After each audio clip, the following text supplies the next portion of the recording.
In the beginning, God created the heaven and the earth. And the earth was without form and void, and darkness was upon the face of the deep. And God said, "Let there be light." And there was light. And God saw light, that it was good. And God divided the light from the darkness. The light he called day, the darkness night. And God said, "Let there be a firmament in the midst of the waters, and let it divide the waters from the waters." And God made the firmament, and called the firmament heaven.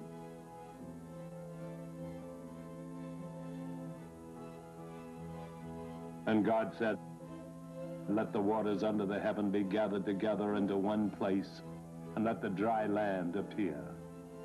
And it was so. And God called the dry land earth. And God saw it was good.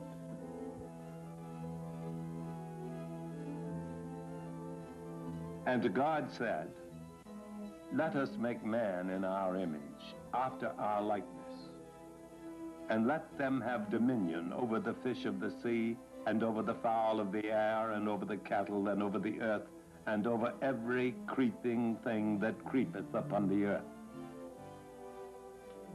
So God created man in his own image. In the image of God created he him. Male and female created he them. Christians all over the world accept this description of creation as found in the King James Version of the Holy Bible. It goes on to say that the first man and woman were Adam and Eve. From them and their children sprang all of humankind. In the beginning, they loved God and obeyed him. But over the years, as they multiplied, many became wicked and corrupt. It is said in the Bible that the Lord was sorry that he had made man on earth. He decided to punish them by sending a flood that would cover all the land to the highest mountains. The waters would destroy all people everywhere and all living things on earth except one man, Noah, and Noah's family, because it is said, Noah walked with God. God told Noah his plan to make a new world. Noah should build an ark, large enough to accommodate himself, his wife, his 3 sons and their wives, 8 people in all. And the ark should carry a male and female of 1 or more pairs of kind. Well, as you can imagine, this was quite a task. God instructed Noah to build the ark 300 cubits long, 50 cubits wide, and 30 cubits high. And using today's measurements, that would be longer than a football field. Just about as a 4-story building. Noah did as God commanded. For 120 years, Noah and his family worked on the ark. When it was finished, God caused the animals to come to the ark and enter in. Then, just as God had promised, he brought forth a great flood that covered all the earth. Storms raged for 40 days and 40 nights. All fountains of the deep opened, and no living thing was left alive on earth. 5 months later, the ark came to rest upon the mountains of Ararat. And so ends the story of Noah and his great ark. Is it true? Was there really a flood that covered all the earth? Did Noah build an ark? If so, his ark, or remnants of it, must still be somewhere on the mountains of Ararat. The wood might have been preserved over the centuries by the ice and snow of the great mountain. Many scientists and theologians say the discovery of Noah's Ark would be the greatest archaeological discovery of all time. Proof of its existence would do more to confirm the validity of the Bible than any other single discovery. Surely Everyone is interested in doing that. Maybe yes, maybe no. We will take you on an expedition up Mount Ararat in search of Noah's Ark. You'll see for yourself firsthand objects that have been reported to be parts of Noah's Ark. Are they really from Noah's Ark? You can make up your own mind. But we'll also show you the other side of the story. A story that is full of lies, deceit, greed, government intrigue, even murder. Over the years, a lot of misinformation has been circulated about Noah's Ark. In this film, Expedition to Ararat, you'll learn for the first time the true story, the hard facts of the search for Noah's Ark. It begins here, high in the Swiss Alps, where men of international expeditions are training in the ice and snow for their assault, which they plan to make later in the summer on Mount Ararat. The Jungfrau, 12,000 feet high with jagged cliffs, wind and snow, provides conditions similar to those the Ark hunters expect to find on Ararat. They practice working together in the snow, hiking up steep slopes, rappelling over ice ledges, learning the skills necessary for survival at 15,000 feet on Ararat. What do you think, Tony? You think they're ready? Mike, I think we're cutting the shape. I think it looks pretty good. The boys are Mike coming Harris, along. expedition leader, along with Errol Cummings, decide the group is ready. They've been working in Switzerland for 2 weeks now. It's time to put what they've learned into practice. Yeah, we got about another 5,000 feet above this over there, 6. And a little tougher going. We've gotten plenty of work to do in But I Switzerland. think we'll make it, Mike. Yeah, plenty of ice, plenty of snow. I think they know what they're doing. I think it looks pretty good. It looks pretty good. It's a full day's hike from the top of the Jungfrau past crystal clear pools down into Lagoon in Dallas, one of the most beautiful.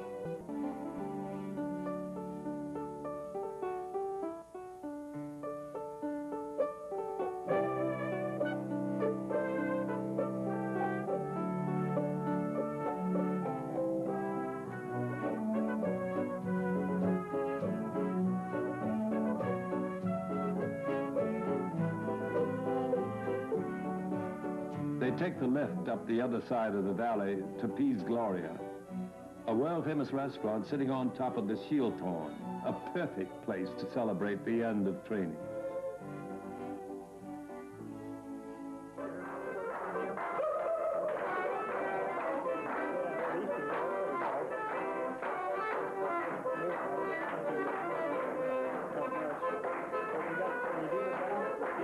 Swiss villagers join in the fun. In their native dress, they put on quite a show for the expedition members. Well, most people think that all they ever see is a little cartoon character and Right. an image of the Ark, so nobody can think the animals can get in, but this is completely different. Later, Reverend Eddie show you right Atkinson here. of the Belmont I divided Baptist right down Church the in keel. Houston, Texas, exhibits 2 miniature Ark models, which he built to scale from the Bible's description. When I built it, I was dissatisfied that I didn't show the entire thing. So I built Noah's this Ark, second model. the largest wooden ship ever built. It measured 450 feet long, 75 feet wide, and 45 feet high. The Bible says the Ark had 3 stories with a row of windows, 1 cubit square long along the top. This would leave an inside space of 1,032,720 cubic feet, almost a space of 900 modern-day boxcars. With that size, there would be plenty of room to hold 2 of every kind of animal and insect in the world. Out of all living creatures known to mankind, 60% live in water and would not have to be on the Ark. Of the remaining 40%, 70 out of every 100 are insects, which do not take up much room. Zoologists estimate There are 575 varieties of mammals and birds today, between the size of a mouse and a sheep, and 290 varieties larger than a sheep. In Reverend Atkinson's model, he has allowed space for a total of 1,008 animals, snakes, birds, and insects. Recent studies have established the ark's design to be extremely stable, and its size easily large enough to accommodate all known animals. Eddie, this really is a fantastic piece of workmanship. I remember in 1945 visiting the National Geographic magazine and having an interview with Dr. Grosvenor. He made the statement that day that if ever the Ark of Noah is discovered, or as you gentlemen say, rediscovered, it becomes the greatest archaeological discovery of all time.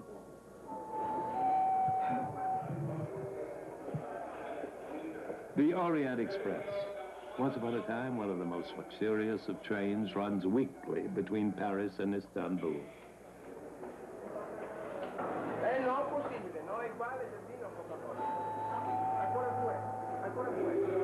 Its glory days behind her, the Orient Express is now just a slow, dirty train to Istanbul.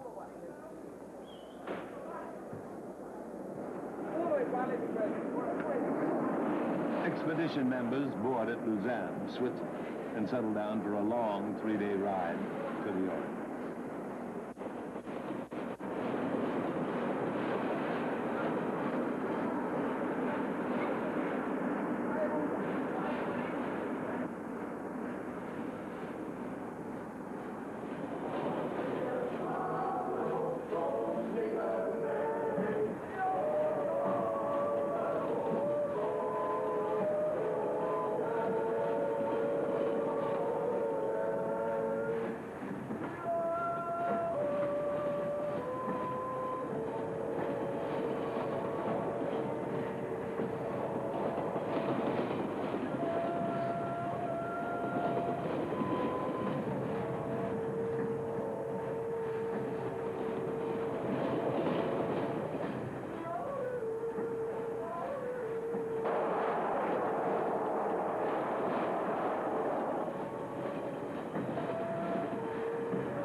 This is the route taken by the Orient Express on its way to Turkey. From Lausanne, Switzerland, it comes down to Milan, Italy, then across to Yugoslavia, then down through Bulgaria, and across the rolling hills to Istanbul, Turkey.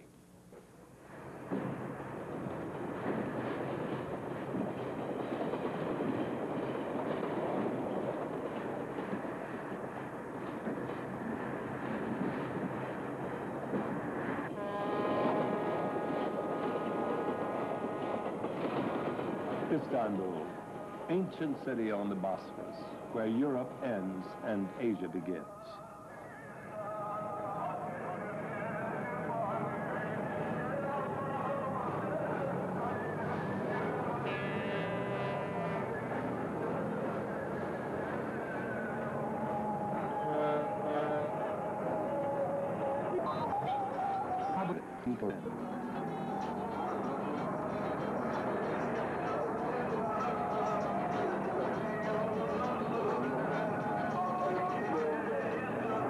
It's easier to carry goods on your back than trying to maneuver trucks through the small, winding streets. And the covered bazaar, with its 4,000 shops, is much like it was 1,000 years ago. Ivory, gold, silk, they're all here somewhere. Well, it's time to get on to Ankara, where expedition members hope their climbing permit will be waiting. Just one more quick shot of St. Sophia. Originally a magnificent Christian church, and recognized as one of the medieval 7 wonders of the world. After the conquest of Istanbul in 1453, minarets were added, and since that time, St. Sophia has been used as a mosque.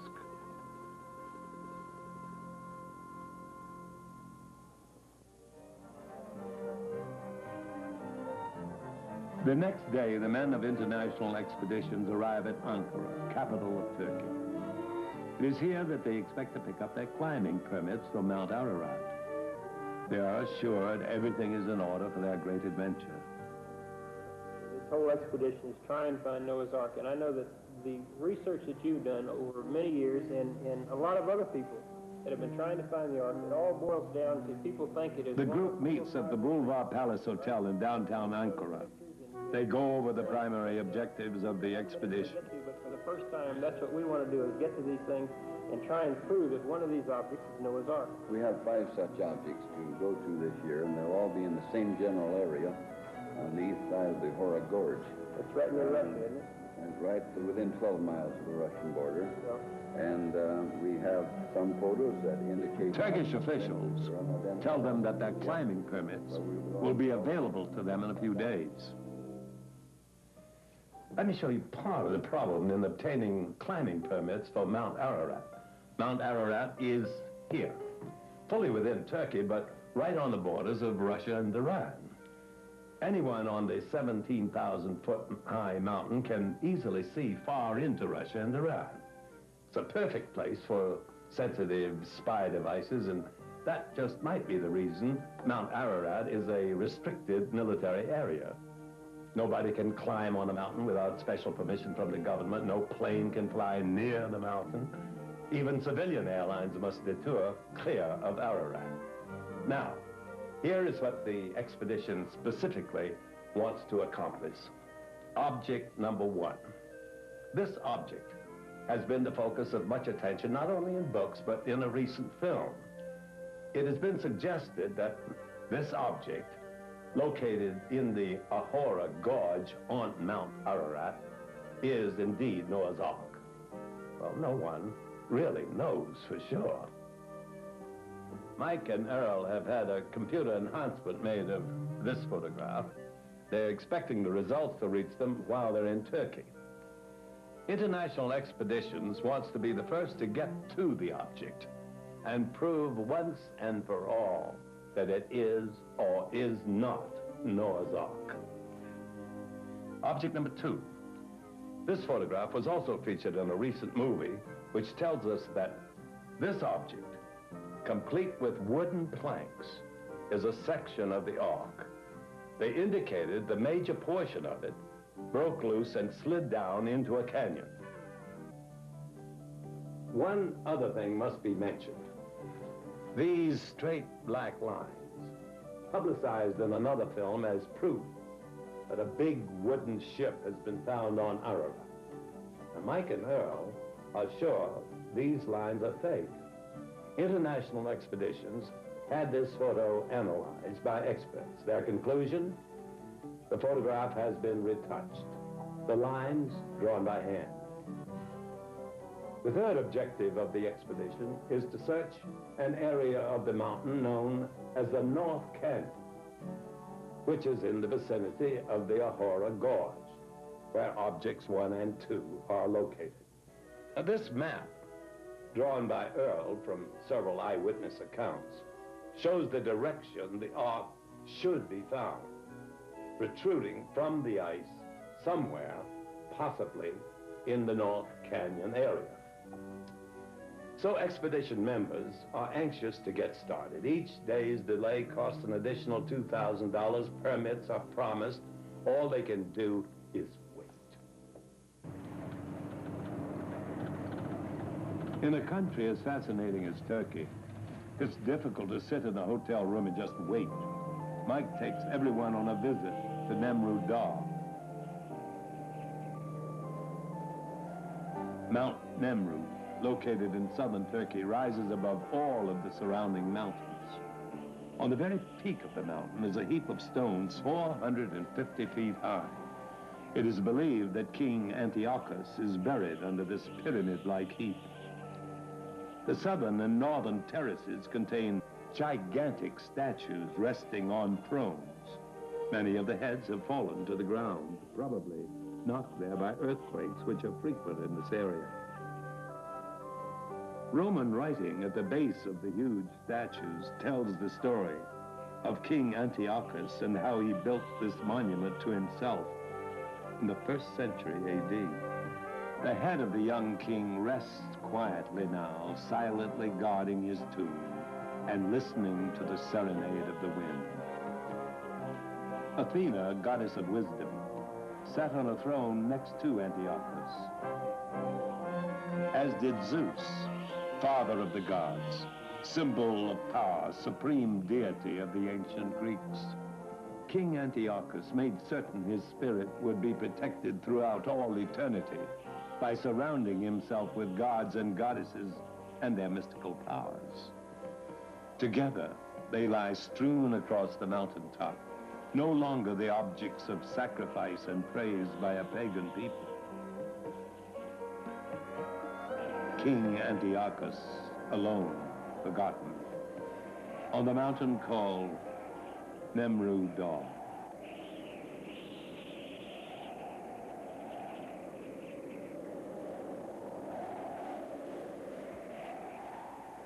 I think fine in a few days, but right now it's not such hot news, frankly. Well, we don't have the permit yet. 2 days later, the men are back in Ankara to receive unhappy news.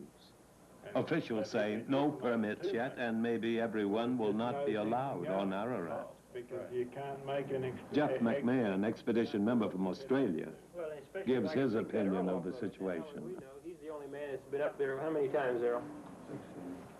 You know, that mountain's very dry, and on that eastern side, I think there's only one. Turkish officials say that the request should clear governmental red tape within a few days. Knows where it is. They advise We'd the be in bad Americans shape if Errol to be got patient. dropped off the thing for one reason or another. They try to be, but they hadn't come to Turkey to go around the country visiting archaeological ruins. They had come to Turkey to climb Mount Ararat and try to find Noah's Ark.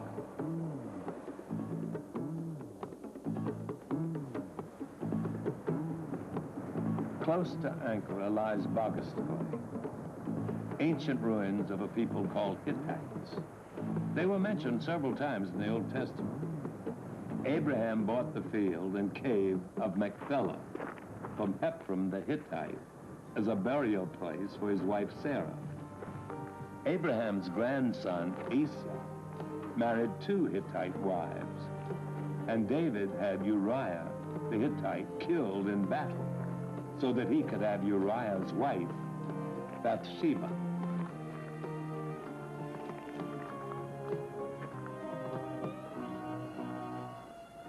It was believed until 50 years ago that the biblical story of the Hittites was fictitious.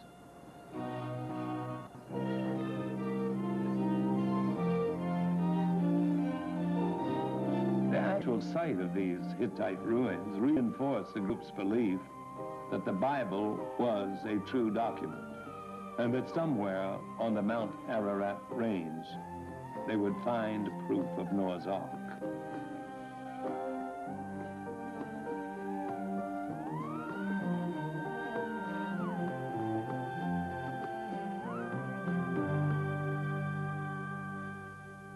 Not far from the Hittite ruins at Bogostoy, they located a farmer who promised to show them a sight few men had witnessed. He led them to an unbelievable city, underground, carved entirely out of rock, 12 stories deep, with rooms for sleeping and eating, stables for the livestock, meeting rooms, stores, factories, churches, all underground, connected by long, narrow tunnels. These round blocks of stone were used as doors, rolled into place, and then wedged with a small stone at the bottom. They were impossible to move. Here, the doors are still in working order, 4,000 years after they were first constructed.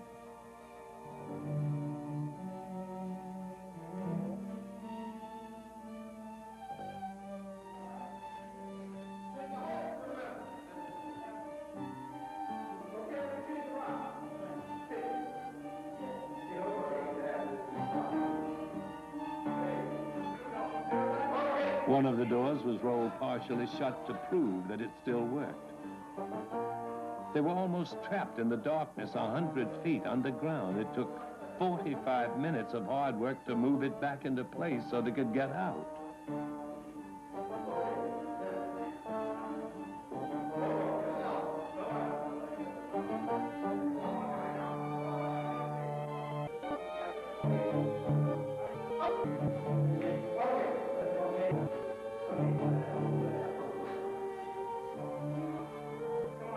They move around the huge round stone down a passageway and discover a chimney, cut through the rock to the ground above, obviously for obtaining fresh air. And here they are amazed to find a factory for producing wine. The grapes were dropped through a hole in the roof above.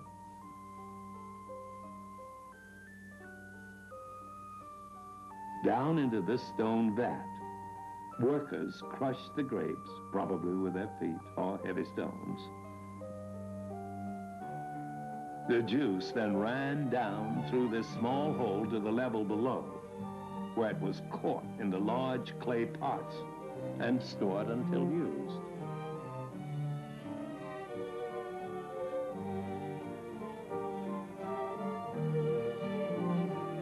It is believed the Hittites built this stone city to protect them from their enemies in time of combat. This city could accommodate up to 1,000 people at one time.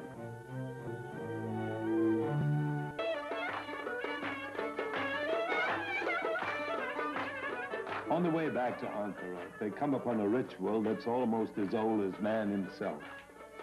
Young males are dressed up in beautiful white suits while friends and relatives celebrate the time-honored tradition of circumcision.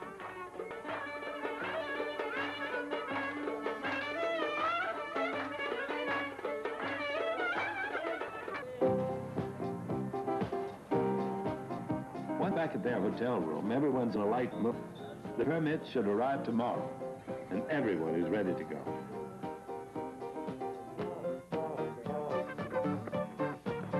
They decide to take a 5-mile jog through one of the villages outside of Ankara, just to keep in shape.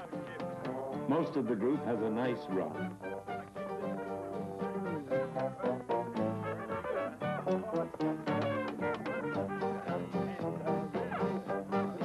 Where's Earl? Earl Cummings, the veteran hunter, the old man of the expedition. What's happened to Earl?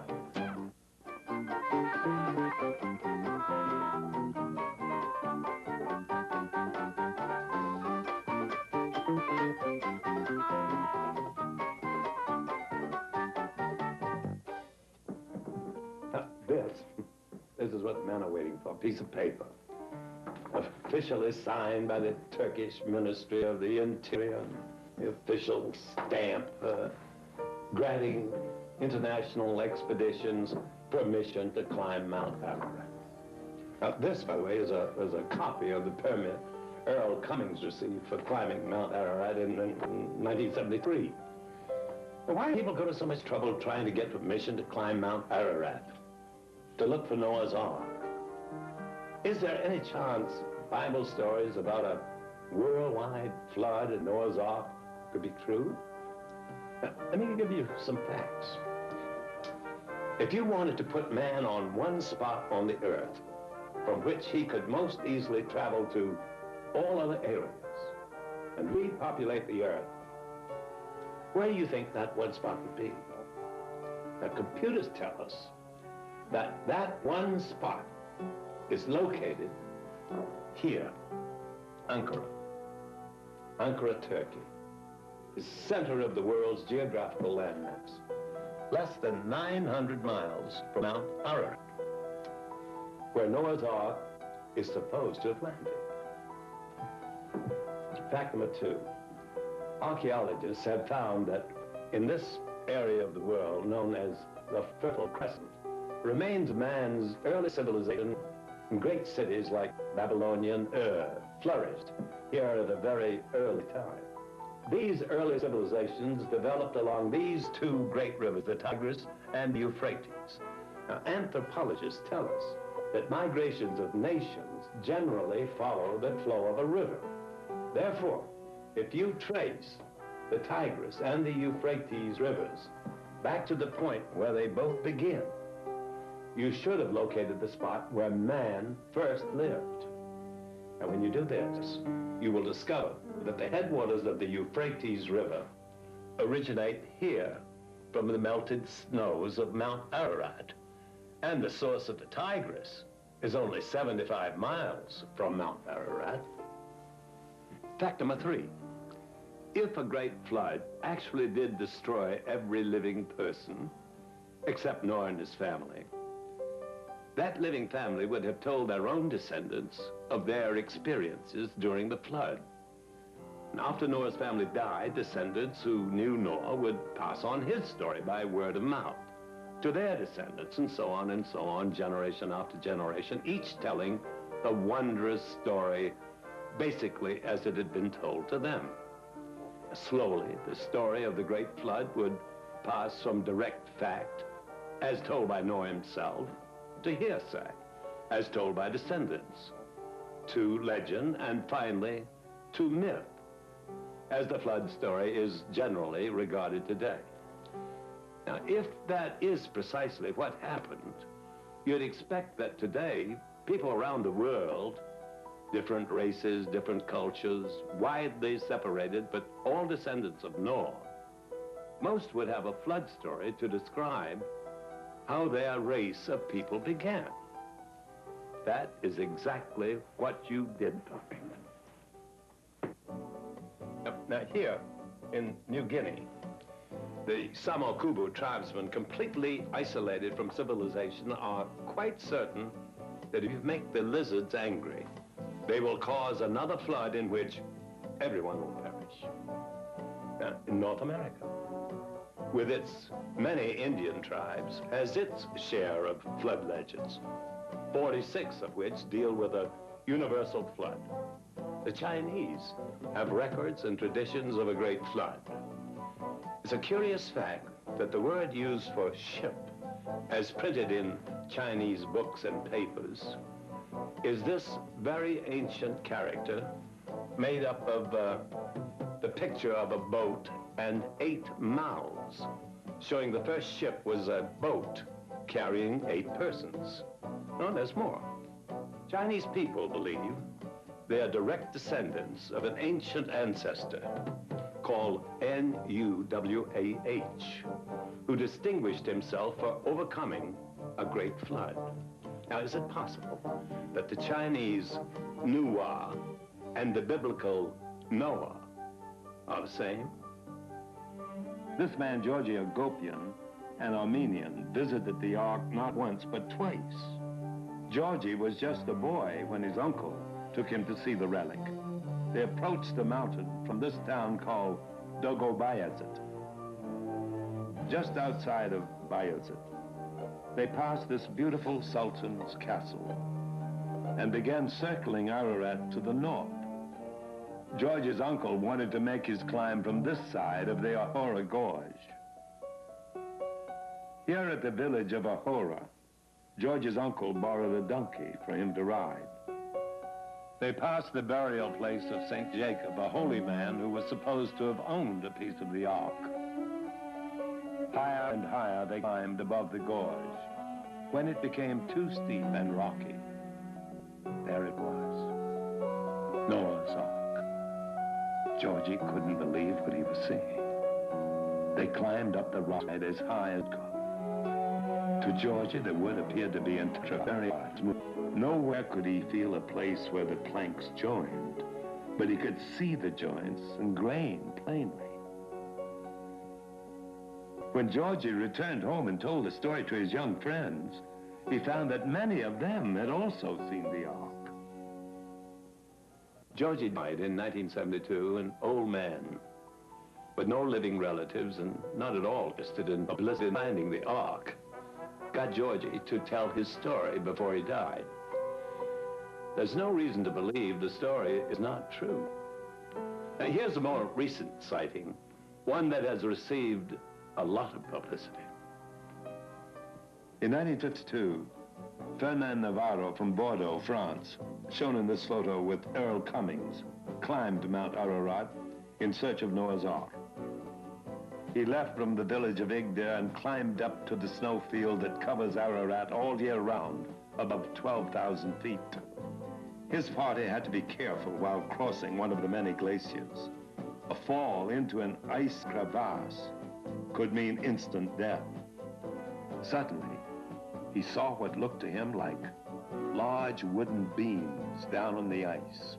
Slowly, he hauled his treasure to the rim. Navarre claimed to have found wood from Noah's Ark. When he returned home to France, he was a hero. Navarre had found Noah's Ark. He wrote a book, opened a museum, and received Noah's Ark. We think not. Carbon dating of the wood has proved impure. Accused Navarre of attempting to purchase timber from a very ancient building just before Sahabatale, also of Noah's Ark. Then there's the story of this man, George Green, a mining geologist. Now, with the advantage of his helicopter, he knows normal summons. The snow line retreats a little to reveal a portion of the fabled ship. Suddenly, Green saw something protruding from the ice. He instructed his pilot to swing around so he could take some pictures. Later, he had the photographs developed and showed them to his friends.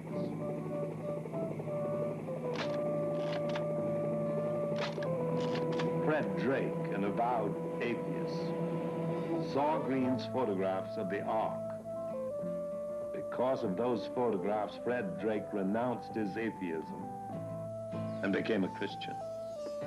Fred drew this sketch from George Green's description of just how the Ark was sticking out of the ice on Ararat.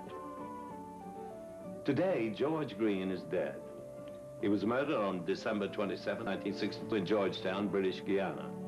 All of his photographs of Noah's Ark have disappeared. Everywhere, they can't be found. Was George Green murdered because of his Ark photographs? Who knows? Or maybe this story will interest you, by Claire Schaefer, Major Claire Schaefer, U.S. at Tampa, Florida. During the years 1964 and 1965, I was a chaplain serving in the United States Air Force and assigned to Samsun, Turkey.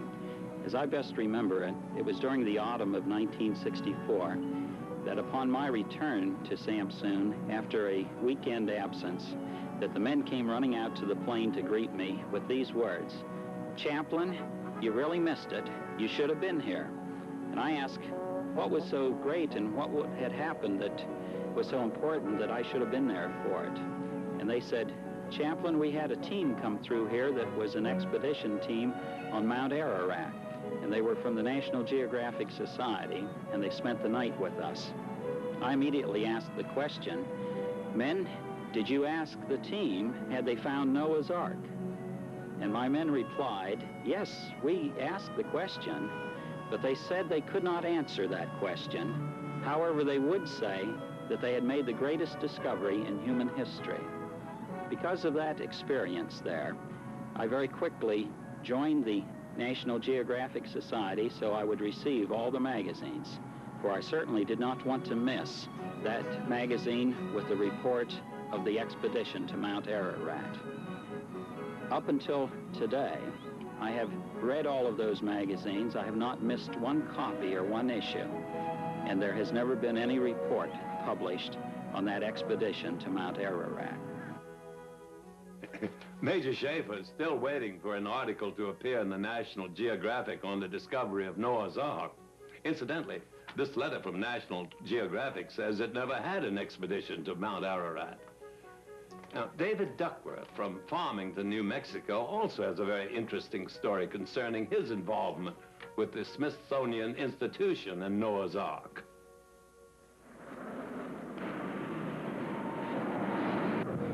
Yeah, in the year 1968, a friend and I were employed at the Smithsonian in the vertebrate paleontology section under the direction of Robert Geist and Al Merrick. After we'd been there about, I guess, a month, several crates were delivered to our section, which seemed to cause quite a bit of interest among the directors. So they went ahead and opened them up and took out several artifacts like old wood and some old style tools, things like that. They had some photographs, which I went over and looked at, arranged on a table that had been taken from a balloon, they told me, showing a ship-like object down in some ice. So I took a look at it and talked to them some on, and I was told it was Noah's Ark. And I looked at the artifacts, and that was... My friend and I were going to lunch. We passed the loading dock on our way to the cafeteria, and we saw a couple of crates there marked Mount Ararat, National Geographic Smithsonian Expedition. And that's what everybody was talking about for 3 or 4 days. That was all you heard was, about this thing they found, Noah's Ark, would be identified. And there was quite a bit of excitement about it. After about 5 days, though, it started changing a little bit. They didn't talk anymore. They started taking the stuff out. The questions we'd asked, they just kind of ignore us. And finally, they pretty well came out and told everybody to keep their mouth shut because they were having some problems at the time with various religious groups. I also have a letter here from the Smithsonian Institution denying the Smithsonian ever had an expedition to Ararat. It's all very strange. Is Duckworth lying? Or the Air Force chaplain lying? Why would such a graphic cover up a discovery of Noah's Ark? Maybe it's a curious mixture of motivation that drives man in his search for... Our expedition team is still waiting in Ankara for permission to climb Mount Ararat. Mike has been given official word that permission will come through in less than a week. Meanwhile, it is suggested they visit some of the locations around Turkey that have been involved with the spread of Christianity. They really aren't interested in any more traveling except to Mount Ararat. But with their assurance their permit approved in a week, a chance to visit the roots of Christianity just can't be turned down.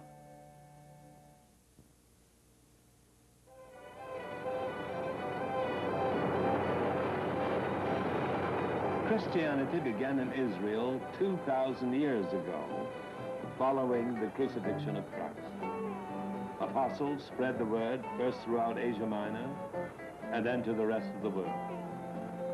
Asia Minor is known as Turkey today. The men decide to see these roots of Christianity to the primitive village in southern Turkey, close to the Syrian border. Here, beehive-shaped houses are constructed as they were thousands of years ago. Abraham, father of the Hebrew nation, was born here almost 4,000 years ago. Life goes on in the villages and in the fields, much as it always has. The donkey remains the major form of transportation. Young girls take strands of wool from the sheep, twisted into long, heavy wooden looms, just as their mothers and grandmothers have done before them.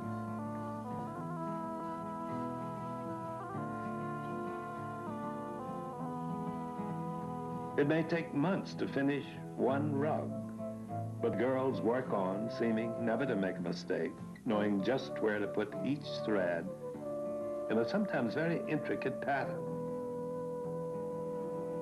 To them, it's a way of life that never changes.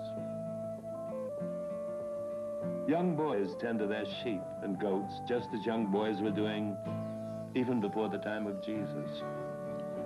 Expedition members can't help feeling they have somehow been transported back into time.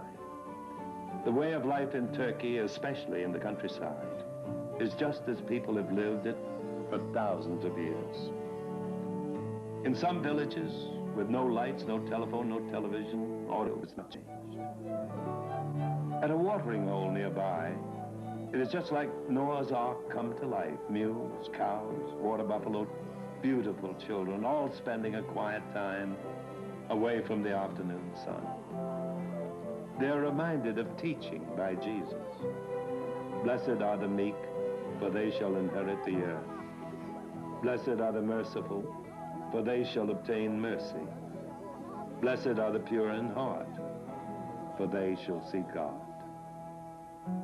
When Jesus was crucified, his disciple called Peter left Jerusalem and traveled to a city called Antioch.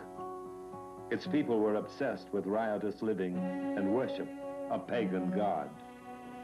Behind this stone facade is a cave in which St. Peter first began preaching the word of God. Here, at this very spot, is where small groups of people secretly got together and listened to Peter talk about the teachings of Christ. Since the meetings they held were illegal, they had to dig an escape tunnel from the Blue Mountain to a place far from the entrance. Here's the back door they used. Local tradition has it that this is a likeness of St. Peter carved into the mountainside close to his first cave church. Whether it actually is a likeness of St. Peter, no one knows. At Tarsus, Mike and Earl stand in front of Cleopatra's Gate. And it was here that the Roman general Antony first met the Egyptian queen, Cleopatra. Tarsus, over the ages, has seen many victors. First the Hittites over 3,000 years ago, then the Phoenicians, Romans, Byzantines, then the Turks. It is most famous throughout the Christian world as the birthplace of Saul, Saul of Tarsus, also known as St. Paul. All that is left of Paul's home today is this well, which still provides pure, sweet water just as it did to Paul 2,000 years ago. On the Mediterranean coast of Turkey lies the ancient city of Myra. Rising above Myra is this impressive rock face honeycombed with lighting rock. These impressive tombs reflect the grandeur and strength of a people who lived so many tables were placed here in the floor. The dead were laid to rest on these thick rock slabs for their sleep into eternity. During the spread of Christianity, St. Paul visited the city many times. It was here that Paul said to a cripple, "Stand upright on thy feet." And he leaped and walked. And when the people saw what Paul had done, they lifted up their voices saying, "The gods are come down to us in the likeness of men." The apostles tried to win men's souls with eradication and praying to many gods. To people such as these. Along the southern coast of Asia Minor, stopping whenever he could to spread the... At Ephesus, they shouted at him, undaunted, and eventually he built one of the 7 original Christian churches at Ephesus.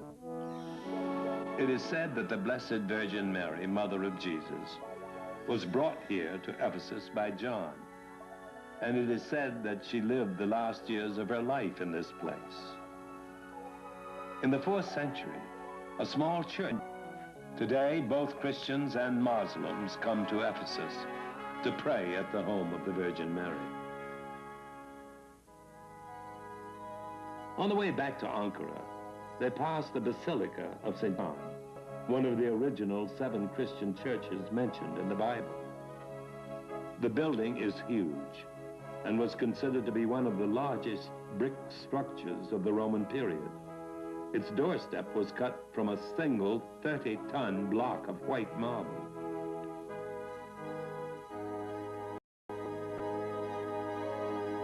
It would be interesting if these walls could talk, to echo again with the voice of St. John as he stood within these walls and told the people the story of Jesus.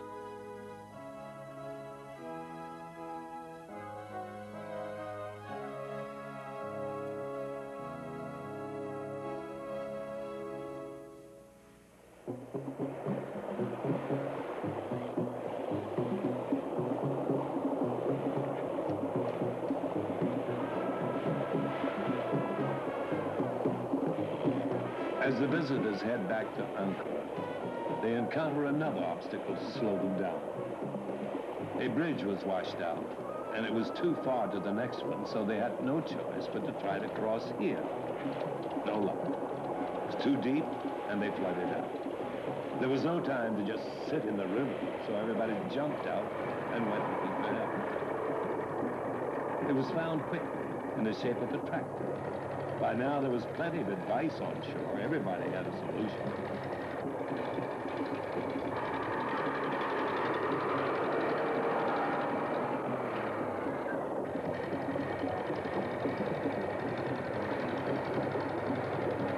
Well, they figured it out. You can't go in one direction, try the other. Luckily, that's the side they were trying to reach in the first place.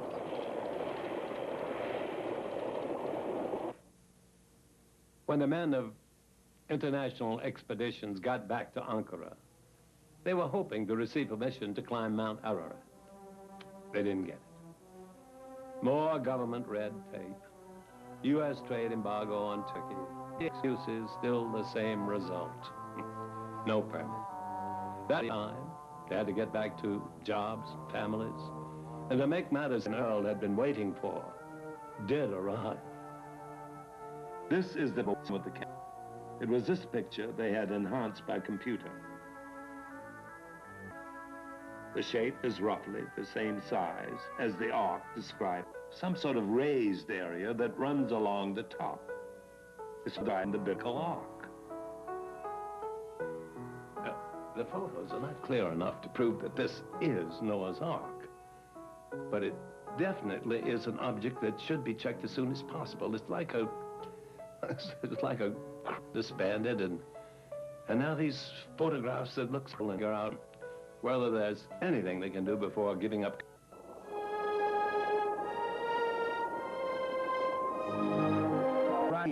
Down the Mara Mara. Whistle was so exciting. But now, with the expedition in shambles and being pressed, somehow it all seems different.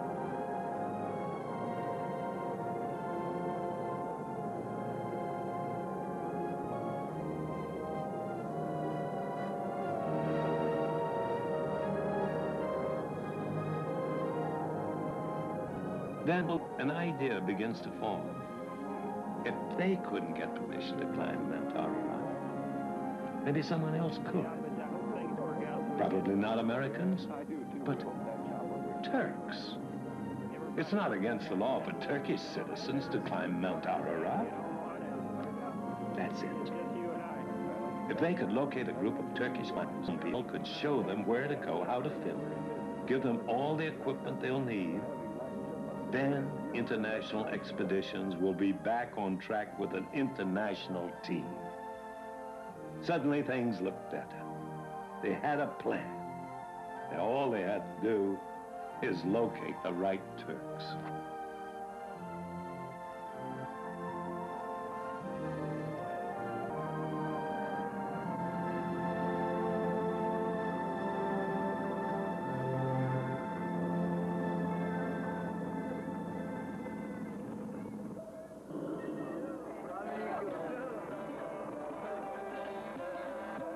The next day, Earl called a Turkish friend who had been a guide with him on a previous expedition to Ararat.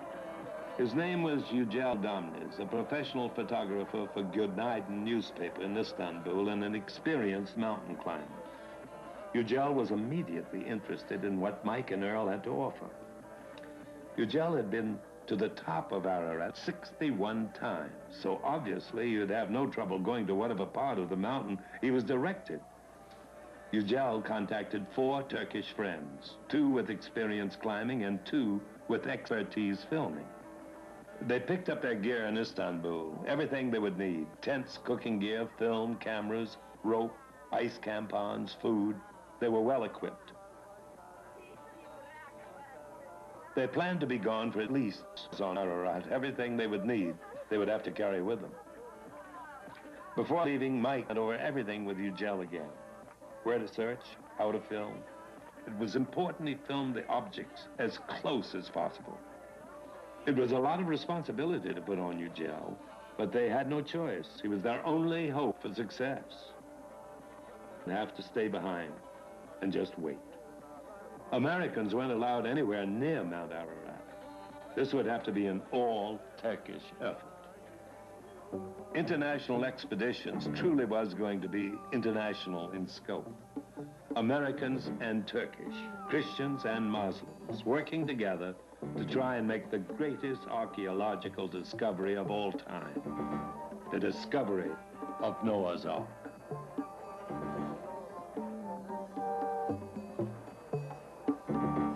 Yücel and his small group settled down for a long bus ride to eastern Turkey, and what they hope will be a very exciting adventure.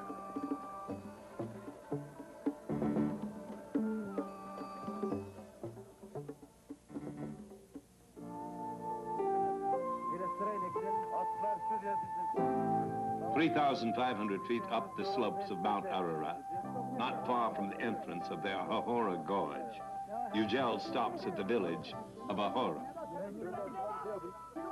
Here they will hire horses and pack them for the long climb up the mountain.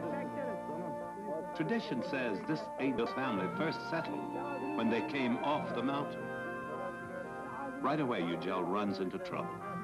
Government representatives want to know what they're doing, where they're going, why, where did they get their equipment, questions, questions, and more questions.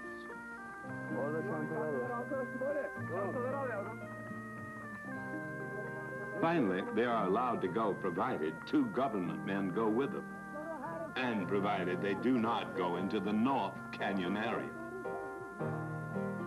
Up the Ahora Gorge is okay, but no permission to North Canyon. Reluctantly, they agree and set off. Not going into the North Canyon cuts off 1/3 of their chance of finding the Ark. 2 of the objectives, photo number 1 and photo number 2, are in the gorge. But the 3rd object, sticking out of the ice on the ledge, is probably on the North Canyon.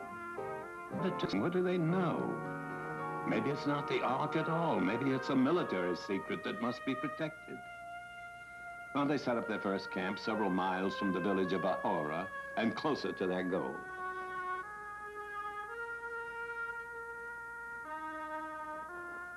After a quick cleanup the next morning, they break down the camp, reload the horses, and begin climbing over the low hills that surround the base of Ararat. Yücel and his group climb higher, their minds spinning, wondering what they'll find, and confused over the secrecy of the North Canyon.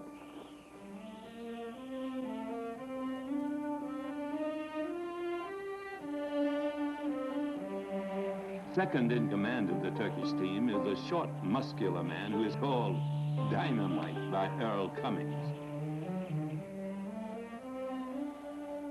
Yücel being paid by international expeditions to search for the Ark. But Yücel also knew he would be doing great service for his country if the Ark of Noah were found on Mount Ararat. Millions of people from all religions all over the world would flock to Ararat to see the mighty ship. Tourism would flourish, money would come in. The people of Turkey, especially the poor people of eastern Turkey, who live around. When the sun goes down on Ararat, the temperature quickly drops. They are now about 11,000 feet high on the mountain. The camping gear provided by international expeditions, especially the down jackets, come in mighty handy. Their thoughts are on the Ark. Is it there somewhere? Yücel walks alone in the stability that is now his.